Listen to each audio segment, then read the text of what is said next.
Antifa strikes again, this time bringing their chaos to Washington, D.C.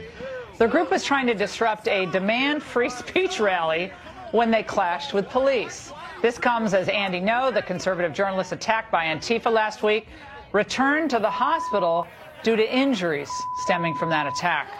Despite the bleeding on the brain, Andy is kind enough to join me now. Andy, first of all, how are you feeling tonight? I'm just trying to concentrate on my recovery. Thank you for having me on. I'm glad to see you. And we described you, I also want to ask you, we described you as a conservative journalist. Do you want to be described that way? I've read conflicting reports on that. How do you prefer to be described? I think that's probably fair. I don't take too much issue with it. My work is out there on the record, and people can make their judgments on how they would want to judge it. All right, that's fair. So you report on Antifa violence and in Portland, Oregon. But as we just said, they were in D.C. this past weekend physically attacking people at a free speech rally. So this is not just a West Coast phenomenon, is it? Not at all. I've been warning for a long time now that this is a paramilitary movement made up of extremists, violent communists, and anarchists, and they're actually agitating for a revolution. So violence is their modus operandi, and they're not confined to small progressive cities on the West Coast. You see them all over the United States and also even outside of the U.S. And when you see only 3 Democrat candidates, including one who dropped out tonight or today, Eric Swalwell, and the other guy's polling at 1%.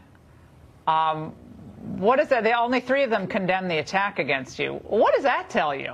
I mean, if you were anyone else, certainly anyone on the left or a protected class, it would have been a national conversation about who are these people? We must all condemn them. There'd be candlelight vigils.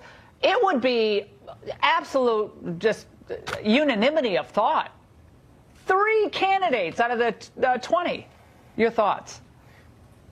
Well, I think it says that I'm the wrong type of victim. A lot of these candidates who remain silent were the same ones who came out to express continued support for Jussie Smollett's hate crime hoax.